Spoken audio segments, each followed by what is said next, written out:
Começa agora! Emoções em Harmonia com Elisa Brasil. Um podcast que mergulha profundamente no universo das emoções humanas, explorando como elas moldam nossas experiências, relacionamentos e jornadas pessoais. Bom dia, boa tarde, boa noite para quem estiver nos ouvindo, o horário que você estiver nos ouvindo. Meu nome é Elisa, eu sou Elisa Brasil, eu sou psicóloga e eu vou estar junto com vocês todas as segundas-feiras, das 8 às 9 horas da manhã, batendo um papo sobre psicologia, sobre o nosso cotidiano, principalmente sobre o como a psicologia ela pode nos auxiliar com as nossas questões, seja questões patológicas ou questões do nosso cotidiano, que muitas vezes a gente enfrenta sempre algum tipo de dificuldade. E aí eu inicio hoje então o podcast Emoções em Harmonia, iniciando sozinha, mas logo com a presença de outros convidados. Então toda segunda-feira nós vamos estar aqui batendo um papo com convidados, e eu quero convidar todos vocês a seguirem o meu Instagram, @Elisa Brasil, seguir também a página do CEPID Aplicação, @CEPID Aplicação, para que vocês possam acompanhar todas essas novidades. Então, pessoal, eu quero, antes de tudo, já agradecer muito a professora Alessandra, que está à frente desse projeto, agradecer a professora Nilza também pela oportunidade. A nossa ideia, o nosso objetivo aqui, ele é trazer um pouco de conscientização. O nosso objetivo aqui é trazer um pouco de bate-papo mais descontraído, né? A ideia não é trabalhar na questão de clínica, mas é realmente trazer para todos vocês um auxílio, trazer um direcionamento.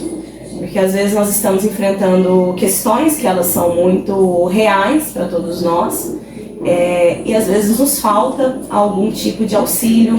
E talvez aqui, você nos acompanhando, você vai poder entender um pouquinho sobre o que pode estar acontecendo com você, talvez aos nossos pais que estão nos acompanhando, poder perceber questões que às vezes estão acometendo seus alunos, seus filhos, os nossos professores que vão estar nos acompanhando e compreender um pouquinho sobre as questões dos nossos comportamentos dos nossos jovens. Então a ideia é fazer que isso daqui seja algo realmente para acrescentar na vida de todos nós, tá bom? Então, mais uma vez, eu quero agradecer muito a presença de todos vocês. Nos sigam nas nossas redes sociais, porque através de lá a gente consegue ter uma interação um pouco maior. Então, às vezes você tem algum assunto que você queira ouvir um pouquinho mais, e aí lá no Instagram você pode conversar com a gente, né? Falar sobre o que às vezes você gostaria de ouvir aqui conosco, ok? Então, pessoal, quando a gente começa sempre a falar assim sobre psicologia, a gente vai falar sempre sobre uma quebra de tabus muito grande, né? Falar sobre psicologia, falar sobre saúde mental, fazer com que a gente consiga estar sempre quebrando muitos estigmas que nós, infelizmente, ainda vivemos quando nós falamos da questão de saúde mental, né? O que nós percebemos muito essas estigmas, elas acontecem muito de formas de rótulos, de discriminação. Então, sempre quando nós vamos falar sobre saúde mental, nós precisamos nos desarmar, principalmente, estar preparados para criar novos conceitos, quebrar muitas crenças que às vezes nos foram colocadas em diversas formas, para que a gente consiga, então, começar a abrir um pouquinho mais o nosso leque, né? O nosso leque de consciência sobre o que de fato se dá à saúde mental, né? Primeiro ponto é a gente conseguir trazer o raciocínio de que não é porque saúde mental, os diagnósticos de saúde mental, eles não são, que não acontecem através de imagem, que não acontecem através de exames, né? Como, por exemplo, às vezes você está passando por um problema, uma questão no seu coração, você vai lá, procura um cardiologista, e o cardiologista ele vai fazer uma série de exames, uma bateria de exames, e ele vai ter ali exames, né, através de imagem, que vão comprovar que você está com um problema no seu coração. E aí você vai então seguir um tratamento para que você viva melhor, para que você viva com bem-estar. Ser uma pessoa que tem um problema no coração faz com que você seja rotulado? Não, não vai fazer com que você seja rotulado. Você tem aí ferramentas, né? Então, como eu estava falando, essas questões do estigma, né, em relação à saúde mental, ela acontece muito, primeiro, pela falta de informação, pela falta de conscientização. E eu acho que nós estamos hoje em um momento de ascensão muito grande sobre o conhecimento, sobre a conscientização, em que talvez já não seja tão mais interessante usar certas falas preconceituosas quando nós falamos sobre saúde mental. Como, por exemplo, que depressão às vezes é falta de Deus, ou que autismo é uma coisa de modinha, o TDAH ele não existe, né? Então, eu acredito que o que nós precisamos inicialmente é sempre começar a tirar todas essas estigmas nossas, porque, como eu disse, ter um diagnóstico não faz com que nós sejamos rotulados e nem excluídos, pelo contrário. Quando nós falamos sobre diagnósticos, nós estamos falando sobre a capacidade que eu vou ter de conseguir ter melhor, uma autoestima melhor para mim viver, eu vou conseguir ter lugares onde eu vou poder buscar melhor auxílio, né? Então, quando nós falamos sobre diagnóstico, nós queremos dizer sobre isso, tá? E aí, quando falamos também sobre ainda essas questões de diagnóstico, nós precisamos sempre ter muito claro para nós, pessoal, o que de fato são questões patológicas e o que são questões não patológicas. Porque o que vai nos guiar aí em relação a possíveis percepções de alguns transtornos são exatamente conseguir compreender o que é patologia e o que não é patologia. E esse é uma reflexão, é um raciocínio, é um diálogo que ele é muito profundo. Ele é muito profundo e nós precisaríamos aqui falar sobre horas, sobre o que é patológico e o que não é patológico. E eu acho que talvez assim nós ainda não esgotaríamos o que nós precisaríamos falar. Porque falar sobre o que é patológico e não envolve muitas coisas, envolve crenças culturais, envolve crenças filosóficas, né? Envolve crenças da nossa própria humanidade. Olha um exemplo que eu vou trazer para vocês. Existem algumas mulheres da África, né, que elas têm completamente natural o uso a cada momento que passa, né, da sua idade, elas vão fazendo aniversário e elas vão usando aqueles anéis no pescoço, porque aquilo faz parte da cultura. Se nós colocássemos exatamente essa crença, esse hábito aqui no nosso país, talvez isso soaria como uma distorção ali de comportamento. Nós não entenderíamos que aquilo poderia ser normal em algum lugar. Entendem o quanto assim o patológico e o não patológico ele envolve também essas crenças éticas, sociais da humanidade, né? Então é um assunto que ele vai muito, muito profundo. Mas principalmente quando nós trabalhamos na psicologia, nós precisamos assim caracterizar certas questões de transtornos para que fique mais fácil com que nós conseguimos trabalhar aquilo ali, certo?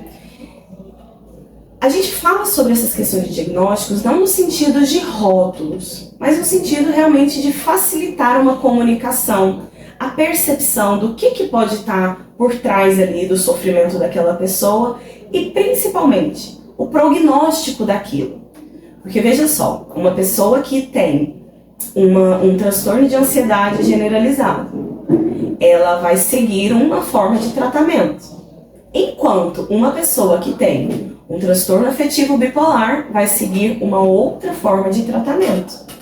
Entendem o quanto é importante para nós termos essas características assim muito bem posicionadas?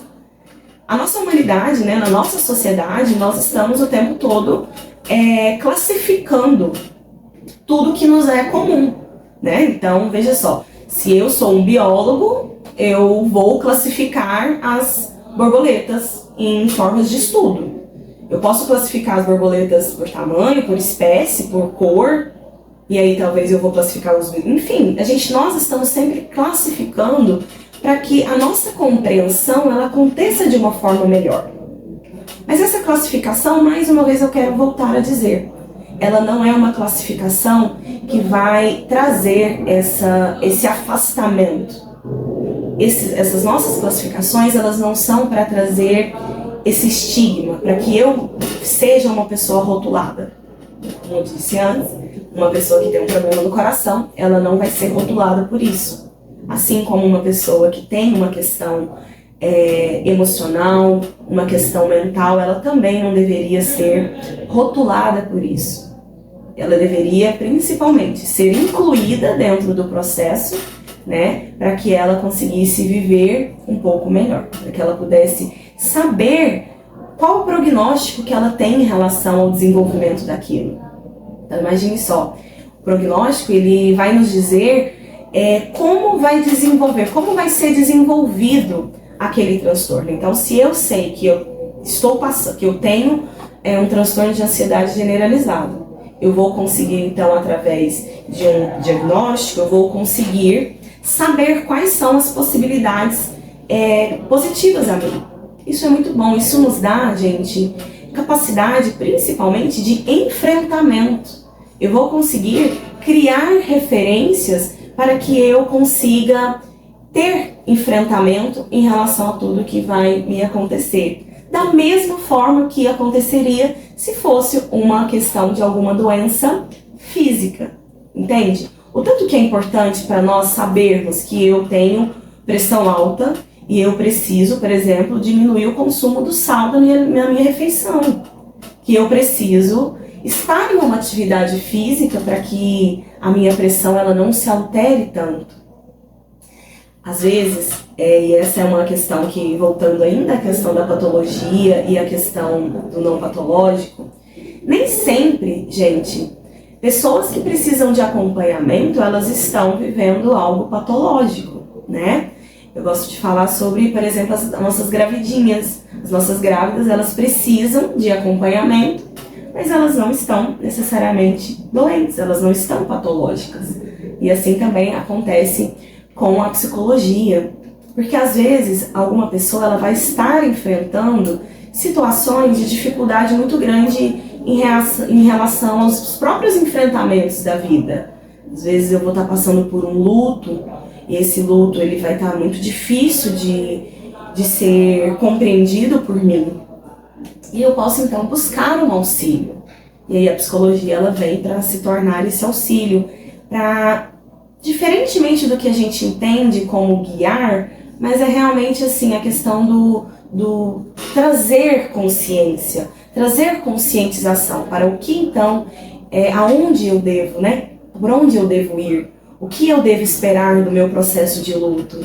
Então, se eu sei hoje que o processo de luto ele passa por 7 fases, eu posso então saber exatamente o que esperar da fase seguinte, entende? Então, a psicologia, pessoal, ela é uma ferramenta para nós. Ela é uma ferramenta que ela deve ser utilizada como funções de alívios de sofrimentos e nunca de afastamentos, nunca de discriminação, nunca de rotulação, ok? Eu pesquisei sobre um dado aqui que eu consegui, um estudo que aconteceu em Harvard em 2016, é o mais recente que nós ainda temos em relação a isso daqui. Olha só quanto é sério essas questões dos nossos transtornos mentais. De cada 10 pessoas que são afastadas das suas funções, 5 delas possuem algum tipo de transtorno mental. Ou seja, nós somos metade dessas pessoas que estão sendo afastadas, nós estamos sendo afastados por questões de transtornos mentais. Quais são eles? Depressão, transtorno afetivo bipolar, transtorno obsessivo compulsivo, alcoolismo e esquizofrenia. Então, perceba o quanto os transtornos eles estão nos afastando das nossas funções naturais, né? E aí eu gostaria muito de trazer uma reflexão para vocês sobre pensar assim, o que está sendo de fato patológico na minha vida. É muito importante que a gente pense sempre no prejuízo que determinado comportamento está me causando. Porque vejam só, nós como seres, né, que estamos em desenvolvimento praticamente diário, né, na nossa sociedade, nós não temos uma preparação assim de falar, quando nós somos crianças, nós vamos aprender a lidar com todas as nossas emoções, né, isso não acontece, isso não é muito natural que aconteça. E aí quando nós vamos, à medida nos desenvolvendo, nós nos tornamos pessoas que ainda assim não conseguem ter esse reconhecimento das nossas emoções. E hoje nós temos a inteligência emocional, né? É o que é muito discutido sobre como pessoas que têm inteligência emocional conseguem lidar melhor com as suas questões do que pessoas que não têm. E aí um parêntese aqui sobre isso, falar sobre inteligência emocional, nós não estamos falando sobre pessoas que estão pensando só de forma racional, tá? Na resolução dos seus problemas. Não, nós não estamos falando sobre isso. Pessoas que também tomam as suas decisões de formas baseadas nos seus sentimentos, elas também têm uma grande capacidade de inteligência emocional. Ser inteligente emocionalmente não é se tornar uma pessoa mecanizada. Pelo contrário, ser inteligente emocionalmente é o quanto eu consigo lidar com as pressões que estão me envolvendo. E essas pressões, elas podem vir de várias formas, elas podem vir com sentimentos de frustração, sentimentos de raiva, sentimentos de tristeza. Porque veja só, gente, as nossas emoções, nós não conseguimos hoje, e eu acredito que nós jamais conseguiríamos, porque nós somos seres completamente voltados e inclinados aos nossos sentimentos, né? Nós jamais vamos ser substituídos por inteligências artificiais. Então, como seres pensantes, seres emocionais, nós não conseguimos controlar os nossos... Nós não conseguimos saber de que forma nós vamos sentir determinadas situações. Porque as emoções, elas são chegadas até nós. O que eu posso fazer o que chegou até mim, chegou de uma determinada forma, e aí eu vou então saber como eu vou agir com aquela emoção. Aí sim nós estamos falando de pessoas com inteligência emocional. Pessoas que vão conseguir, mesmo ali dentro da pressão que de alguma forma está sendo exercida sobre ela, ela vai conseguir ter o melhor direcionamento. Ela vai conseguir tomar as melhores decisões dentro daquilo ali que está acontecendo. Então, se eu sei que eu, Elisa, sou uma pessoa... Desculpa, pessoal. Se eu, Elisa, sou uma pessoa que sou naturalmente uma pessoa impulsiva, e eu sou uma pessoa que eu tendo a ter um sentimento de raiva, isso é muito mais expresso em mim, como eu posso controlar o não sentir raiva? Eu não vou conseguir. Nós não escolhemos as emoções que nós vamos sentir. Nós não escolhemos sentir tristeza em determinado momento. Nós não escolhemos sentir frustração em determinado momento. Nós não decidimos escolher sentir ansiedade. São emoções que elas são inerentes a nós. Mas o que cabe a nós? Principalmente, aí eu gostaria que vocês todos anotassem essa dica aí, é o reconhecimento do que eu estou sentindo nesse determinado momento. Isso é o processo inicial da construção dessa inteligência emocional. Inteligência emocional não vai ser eu ignorar os meus sentimentos. Pelo contrário, uma pessoa inteligente emocionalmente, ela tem sempre muita consciência do que está acontecendo com ela. Então, por exemplo, se eu digo agora a você, o que você está sentindo nesse exato momento? Eu consigo dizer, olha, eu Elisa, eu estou um pouco ansiosa, porque eu estou iniciando alguma coisa aqui, um podcast, e por mais que eu tenha me preparado, talvez possam acontecer coisas, Então eu estou vivendo um momento de ansiedade. Mas que ainda assim, a minha ansiedade, ela não vai me paralisar. Assim como se eu sou uma pessoa que sou muito expressiva em outros sentimentos, eu não permito que esses sentimentos eles me paralisem. E aí sim nós temos o início de uma pessoa que ela vai ter principalmente um autoconhecimento, ela vai principalmente ter uma inteligência emocional para poder lidar com as determinadas situações. E aí nós chegamos num ponto, falar sobre inteligência emocional, ele é um ponto que nós percebemos muito a falta dessa inteligência emocional entre todos nós, mas ainda assim, ainda mais entre os nossos jovens, nós temos dificuldades de percepções de sentimentos, nós temos dificuldades nesses reconhecimentos e principalmente no que eu faço quando algo está saindo ali do meu controle. Quando eu então tenho uma falta de habilidade em lidar com a minha raiva. Seja porque esse não é um sentimento que ele me foi naturalmente apresentado, e aí na hora em que eu vivencio ele se torna completamente novo a mim.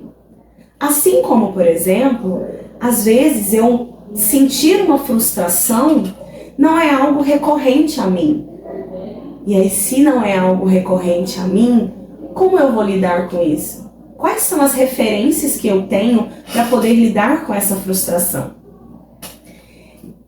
Eu lembro que quando eu era criança, bem novinha, uma vez eu perdi uma boneca minha, quebrou, E minha mãe, eu tava muito triste com aquela boneca minha, e a minha mãe falando, minha filha é só uma boneca, E por que eu trago isso?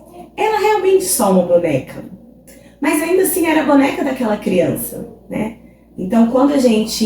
E fazia parte, era importante. Aquela boneca ela era importante, ela fazia parte do meu mundo. Então no momento em que eu perco o meu mundo, eu estou lidando ali, inicialmente, com a minha primeira frustração. Eu estou perdendo algo que é importante para mim.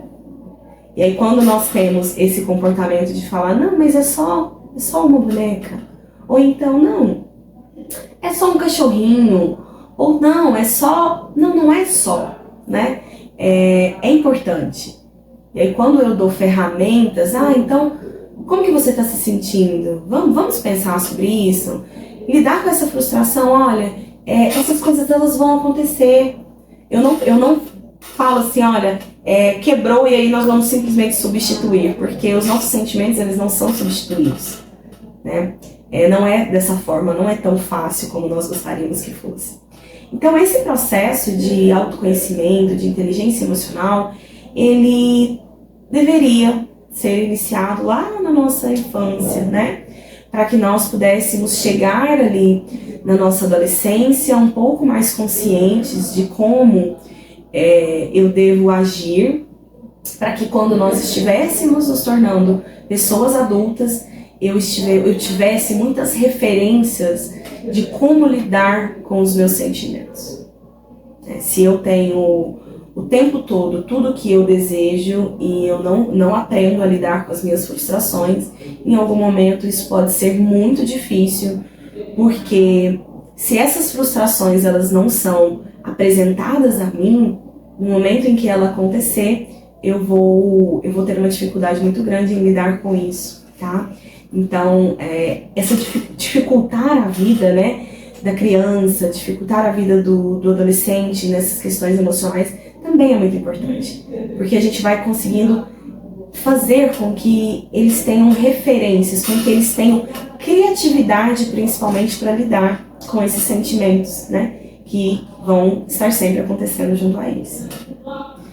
E aí eu gostaria aqui ainda de falar com vocês, vou pegar aqui, sobre algumas dicas que eu gostaria que vocês tivessem, se vocês puderem, né? Eu anotei aqui algumas dicas para que a gente consiga estar sempre conseguindo fazer a nossa própria regulação emocional. Fazer a nossa regulação emocional, gente, faz parte desse processo da inteligência emocional, onde nós vamos, mais uma vez, perceber os sentimentos que chegam até mim, mas aí eu não permito que esse sentimento ele fique, né, fazendo com que eu me mantenha naquela situação onde eu estou. Como, por exemplo, eu vivi um momento de tristeza, mas ainda assim eu preciso, com essa tristeza, fazer algo por mim. Isso é o que nós vamos chamar de regulação emocional. Então, dica 1, principalmente, pratique a consciência emocional. Reconheça as suas emoções. Eu estou sentindo isso. Reconheça. Tenha consciência do que é que você está sentindo. Identifique as suas emoções e, principalmente, não julgue as suas emoções. Vamos lembrar que as nossas emoções, elas chegam até nós. Nós não escolhemos. Nós não escolhemos estar alegre e estar triste. Mas o que nos é escolhido é a nossa ação sobre aquilo.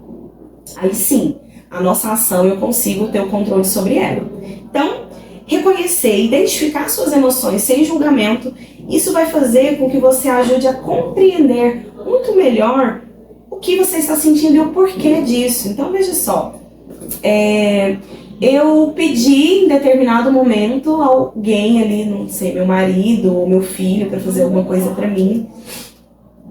E de alguma forma ele não pode fazer isso naquele momento, e aí aquilo me gera o quê?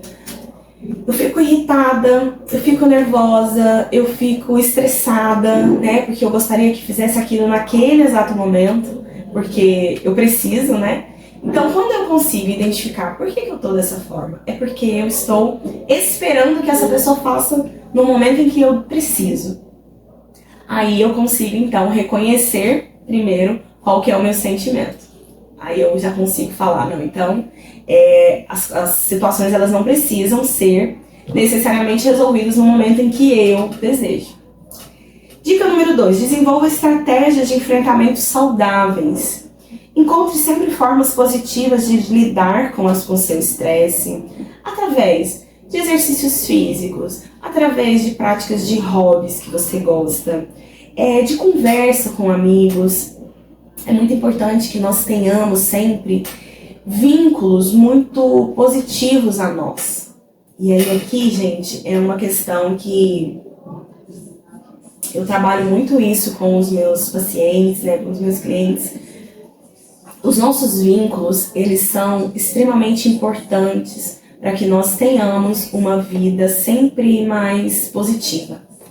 Você poder ter relações saudáveis faz com que você consiga ter essa regulação emocional de uma forma natural. Isso não vai se tornando tão mecânico, porque nada é melhor do que você saber que você pode contar com uma pessoa e que essa pessoa que está ao seu lado, ela vai ser sempre uma pessoa muito empática a você.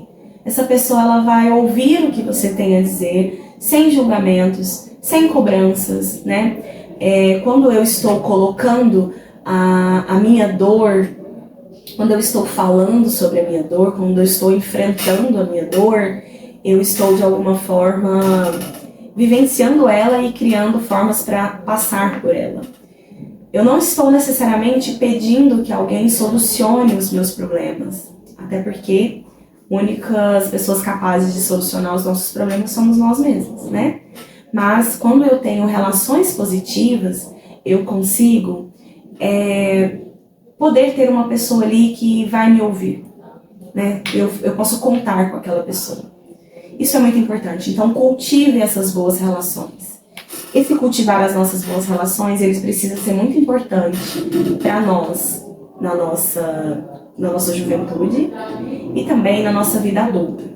Você ter pessoas a quem você consegue sempre recorrer, isso também faz parte do processo de regulação emocional. As nossas práticas físicas, né? As nossas práticas de meditação ou de um exercício físico específico, ela é muito importante porque quando eu estou ali com um sentimento de melancolia muito presente em mim, né, que eu estou ali um pouco mais deprimido, que eu estou muito triste e eu sei que eu preciso fazer alguma coisa por mim, mas ainda assim eu me sinto completamente refém daquilo ali, daquele sentimento, né? Porque existe também um bem-estar dentro desse lugar onde nós vamos ficando quando nós estamos melancólicos, quando nós estamos deprimidos. Isso vai se tornando de alguma forma também confortável a nós. O recomendado é fazer justamente o contrário, fazer uma ação contrária a isso. E aí essa ação contrária, gente, ela não vai ser necessariamente você sair gritando que você está extremamente feliz. Né? Não. Mas que você possa fazer algo por você. E todas as vezes que eu inicio na minha prática clínica, né, ou trabalho com algum paciente, com algum cliente, eu gosto sempre de fazer uma pergunta. O que hoje você está fazendo por você? Quais são as ações que hoje você faz para o seu próprio autocuidado? Porque nós estamos vivendo uma vida tão mecanizada, tão automatizada, que nós simplesmente deixamos de realmente acreditar que as atividades de autocuidado, elas são importantes para a nossa manutenção, para a manutenção da nossa emoção, para a nossa regulação emocional. Então, faça sempre por você. Você não precisa fazer tudo de um dia, você não precisa fazer tudo em uma semana, mas faça pequenas ações no seu dia a dia por você. Se hoje o que me compete é sair do meu quarto e eu vou ali para a porta sem o meu celular e eu vou tomar um sol, faça isso. Faça isso. Faça com que os seus neurotransmissores eles comecem a se movimentar de uma forma para que consiga tirar você desse estado, né, desse estado que é o estado mais melancólico, né? Então comece a ter pequenas atitudes. Você não precisa acordar e falar um dia de grande mudança, não, mas tenha pequenas atitudes para que você consiga estar se sentindo um pouco melhor. Medite sobre as suas ações. Meditar sobre as nossas ações, gente, não é necessariamente... Eu sou professora de yoga, né? E como prática de yoga é uma prática muito recorrente nós termos, né, a meditação como uma ferramenta. Não necessariamente você vai conseguir meditar quando você estiver extremamente ansioso. Pra falar a verdade, eu acho que dificilmente a gente vai conseguir. A gente medita para que a gente não chegue nesse estado de ansiedade muito grande. Mas, se eu consigo, em algum momento, parar um pouco e pensar nas minhas ações, sobre o porquê eu estou dessa forma, eu consigo trazer um pouco mais de consciência para mim. Pratique hobbies. O que você gosta de fazer por você? Porque às vezes a gente está fazendo tudo que a gente não gosta de fazer. Porque, né, nós temos uma vida aí que ela exige de nós sempre ações que normalmente não são ações que eu desejo realmente de fato fazer. Mas então quando eu consigo ter ações que são boas a mim, eu consigo ter um pouquinho mais de emoções positivas, tá? E cultive a resiliência. Cultivar a resiliência é o que eu digo assim, de que é sempre uma grande dificuldade, né? Pensar em criar resiliência é muito difícil, porque a resiliência, ela vem exatamente das minhas dificuldades, né? Eu gosto muito de usar esse exemplo, assim, da resiliência, quando eu penso que eu vivo sempre coisas que são muito... que me pressionam muito. Só um momentinho, gente. Quando eu estou me tornando uma pessoa mais resiliente, eu estou conseguindo passar por dificuldades que antes eu não conseguia passar. Então, o conceito de resiliência, eu gosto muito de trazer ele como o exemplo lá da física mesmo, né? Eu ser uma pessoa resiliente... Deixa eu só colocar aqui, gente. Eu ser uma pessoa resiliente, o quanto a pressão que é exercida sobre mim, ela vai mudar o meu estado natural. Então, pense sobre isso. O quanto as coisas que vão acontecendo comigo vão de fato mudar o meu processo natural de ser eu. Gosto de usar um exemplo que fica muito claro para todos nós. Quero que você pense aí agora num copo descartável. E esse copo descartável, ele tem... Se você pega esse copo descartável e você começa a apertá-lo, ele tem um lugar em que você aperta ele e ele volta para o seu estado natural. E aquele copo ele vai continuar tendo a utilidade que ele tem. Mas, se em um determinado momento eu apertar muito esse copo ele se quebra e ele então não consegue mais voltar para o estado natural dele. Então a gente vai falar que aquele é o ponto de resiliência. É até onde eu consigo suportar essas pressões externas e eu consigo voltar ao meu estado natural. Isso é se tornar resiliente. E veja só a dificuldade que nós temos em relação a nos tornarmos resilientes. Porque nos tornarmos resilientes, eu preciso estar muito disposto a enfrentar as situações que são colocadas a mim. O que, às vezes, vai me exigir muita ação. Vai me exigir muitas decisões. Em algum momento, quando eu estiver muito fragilizado, que eu estiver me sentindo muito sensível, talvez eu não consiga, nesse momento, buscar essas ações. E aí é por isso que eu digo sempre que, assim, na teoria, tudo sempre vai ser muito mais fácil, e vai mesmo. Porque na teoria ela não vai exigir a sua ação. A sua teoria ela não vai exigir que você, mesmo quando você está num estado ali que eu estou me sentindo deprimida, que eu estou me sentindo melancólica, que eu consigo nesse momento aqui, não parece que eu quero permanecer aqui, eu mudar e eu trazer alguma ação a isso. Nesses casos, gente, eu estou falando sobre questões assim, de depressões leves a depressões moderadas, tá? São regulações que nós conseguimos fazer quando nós estamos em casos de depressão leve a depressão moderada. Ou às vezes, quando, como eu falei, né, no início, não são questões patológicas, mas são questões que estão me gerando um certo sofrimento, independente de ser uma patologia ou não. Lembra que nós falamos, as nossas emoções, as emoções positivas e negativas, elas vão chegar a nós e nós não conseguimos controlá-las. O que nós conseguimos fazer é as ações sobre aquelas nossas emoções. Aí sim eu consigo. Mas as emoções eu vou senti-las. E aí eu não quero me sentir triste.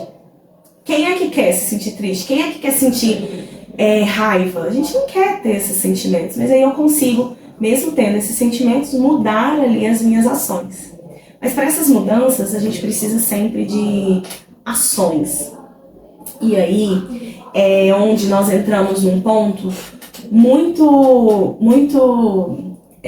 importante, que as nossas ações, elas dependem de nós. As nossas ações, elas dependem única e exclusivamente de nós. E esse é um ponto muito delicado de se falar, porque nesse momento nós trazemos algumas responsabilidades para nós mesmos, né? O que nós percebemos, né, na nossa sociedade, de uma forma geral, os nossos comportamentos, e aí quando eu falo sociedade eu me incluo, né? Eu não me coloco de fora e falo, olha, são só vocês, não. Todos nós buscamos soluções sempre muito rápidas, soluções que vão ser práticas. E aí quando nós falamos sobre o nosso processo de autoconhecimento e das nossas emoções, se existe algo que não é prático, são as nossas emoções, né? As nossas emoções, elas são muito subjetivas. As nossas emoções, os nossos pensamentos são todos muito subjetivos. Às vezes, mesmo que eu seja uma pessoa muito prática, muito analítica, muito, né, racional, ainda assim, quando nós falamos sobre os nossos sentimentos são extremamente subjetivos, né? E então eu preciso sempre pensar, gente, que essas responsabilidades, elas vão chegando até nós dessas nossas mudanças, porque não existe algo ou alguém que vá realmente resolver os seus problemas quando nós estamos falando dessas perspectivas, né, emocionais e mentais. Nós temos hoje um grande avanço na psiquiatria, nós temos um grande avanço hoje na compreensão de psicofármacos, né, que auxiliam os nossos tratamentos, auxiliam as pessoas que estão vivendo situações de dores e de sofrimentos em que não consigo mais sozinha. Então, a psiquiatria, ela vem numa frente muito importante para que a gente consiga mudar os nossos estados. Mas ainda assim, a medicação sozinha, ela não tem o efeito que nós gostaríamos que tivesse, né? A medicação psiquiátrica, ela vai mudar ali os sintomas do que está envolvendo o meu sofrimento. Mas os comportamentos, eles mudam a partir das minhas ações. E às vezes a gente já chegaram para falar comigo exatamente assim, a pessoa ela fez o tratamento 3 meses e aí depois de 3 meses ela voltou para a depressão, parece que não aconteceu nada. Realmente, gente, isso acontece muito. A gente tem uma breve remissão de sintomas, mas aí depois isso volta, porque nós estamos falando sobre a causa. O que é a causa dessa minha angústia? O que é a causa que está por trás da depressão que está me acompanhando? É uma angústia existencial? Esse sintoma da ansiedade, ele é um sintoma que ele pode ser recorrente em vários transtornos, né? A ansiedade, ela pode estar presente no transtorno de ansiedade generalizada, pode estar na bipolaridade, pode estar na própria depressão. Que às vezes a gente tem o pensamento, né, que a depressão ela é só a parte da melancolia, mas não, a gente ainda pode se sentir muito ansioso dentro da depressão. Então vocês entendem por que aí eu fiz aquele início ali falando sobre as questões de diagnóstico? Por que é importante a gente saber o que está envolvendo a gente? Não é questões de rótulos, mas são questões de por onde eu vou, né? Por onde eu vou. E aí, as nossas ações, elas sempre vão ser extremamente importantes para que nós tenhamos um pouco mais de alívio, um pouco mais de bem-estar. O comprometimento que eu tenho dentro do meu processo, né, de luta contra essas questões que estão me envolvendo, ele precisa, você como um ser que está vivendo isso, você precisa se comprometer muito. Assim como a pessoa que teve um infarto, ela precisa se comprometer dentro do processo. Porque se ela não se comprometer dentro desse processo, pode ser que aconteça novamente. Então, gente, pensar sempre, trazer esse raciocínio de que as nossas questões emocionais, que as nossas questões mentais, elas devem ser levadas a sério, é o início para que nós vamos conseguir trazer um pouco mais de alívio a nós, tá? Então eu reforço aqui a todos o que pode ser patológico, o que não pode ser patológico. Vamos pensar sempre assim, nessas formas de qual é a frequência que isso está me causando, quanto tempo eu estou vivendo esse tipo de sentimento. Então, eu fiquei triste por um dia, tá, ok, mas não, eu estou triste tem 2, tem 3 dias, eu não consigo mais, por exemplo, às vezes, cultivar boas relações. Antigamente eu era uma pessoa muito, vamos falar de exemplos, tá, gente? Às vezes eu sou uma pessoa muito sociável e por alguma razão eu não estou conseguindo mais socializar com ninguém, eu estou percebendo que eu não tenho tido paciência para conversar com o meu companheiro, eu não tenho tido paciência para conversar com os meus filhos, né? E aí eu tô percebendo que os meus filhos, eles estão exigindo a minha atenção, mas ainda assim eu não consigo dar essa atenção a eles. E aí, junto com isso, eu tenho me sentido mais cansada. Então, isso está sendo algo recorrente. E aí, outra coisa que eu gostaria de chamar vocês a pensar. Quais são os prejuízos que isso está sendo causado? Né? Não, antes eu conseguia me organizar muito bem em relação aos prejuízos, não, mas agora não. Agora, realmente, o prejuízo que está sendo causado para mim está sendo muito grande. Eu estou vivendo um sofrimento muito grande.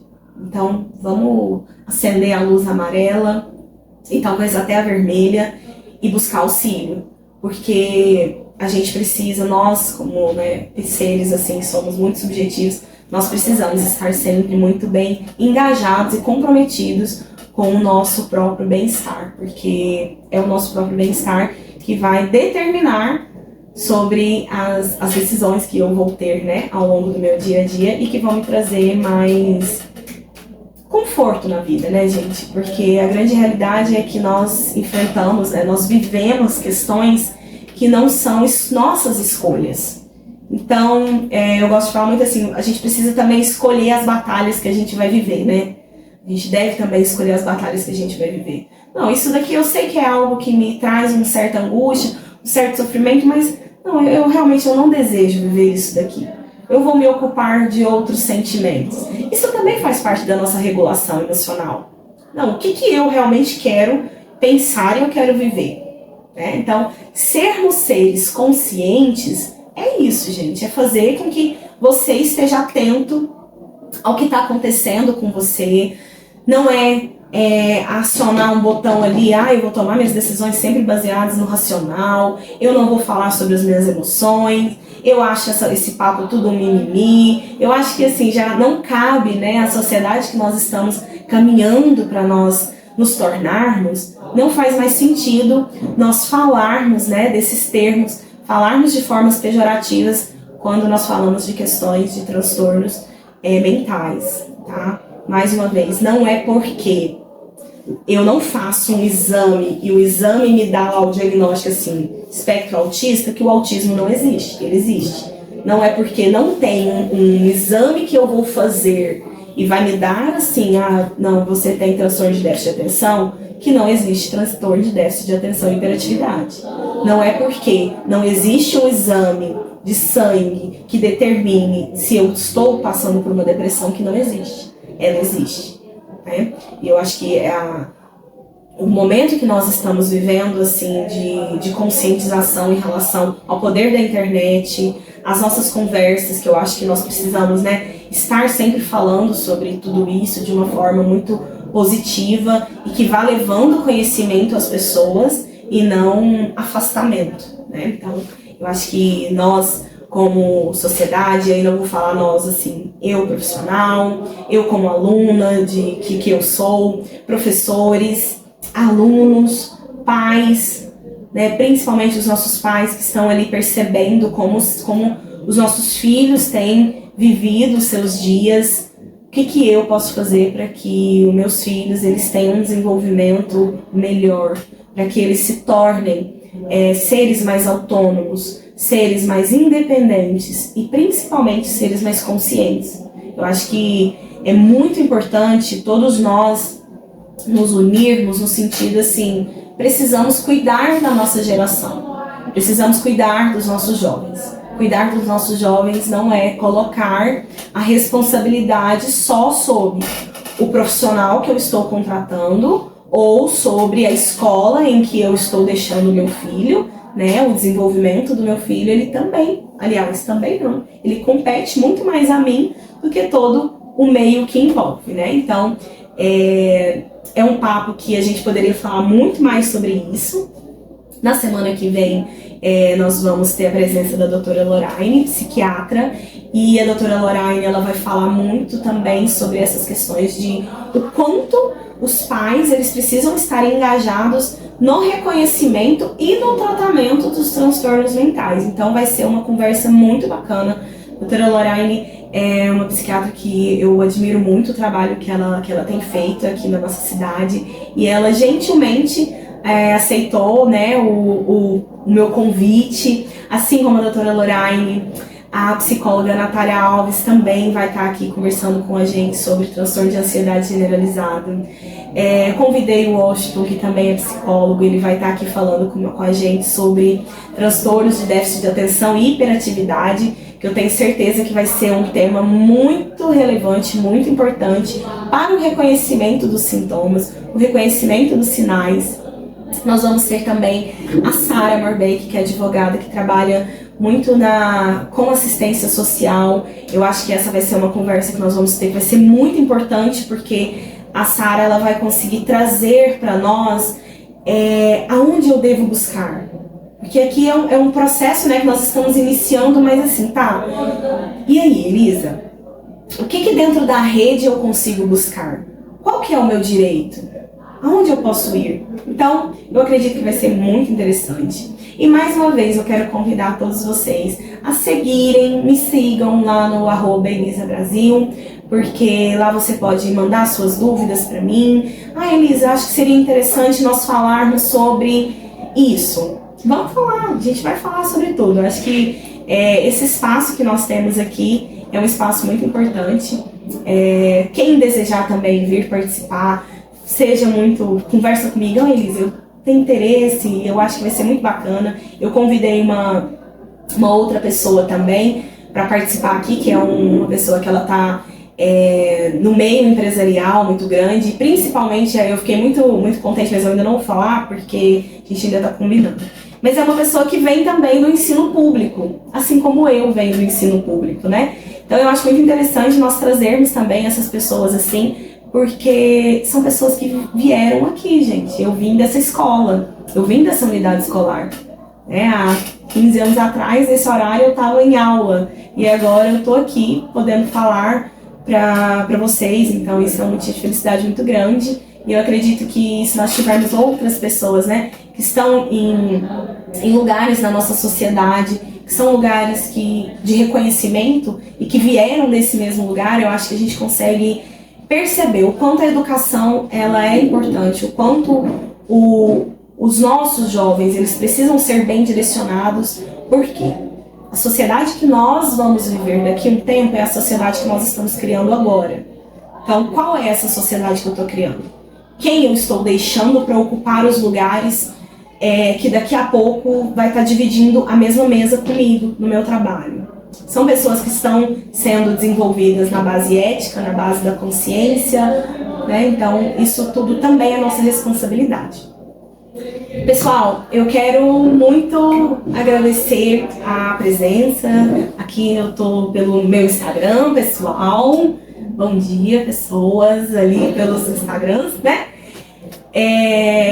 Eu quero agradecer a presença de todos vocês. Essa live vai ficar salva, né?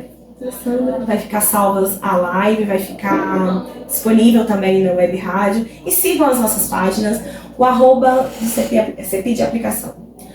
@CEPI de aplicação. Sigam eu também, @ElisaBrasil, e vamos falar um pouco mais sobre as nossas emoções em harmonia.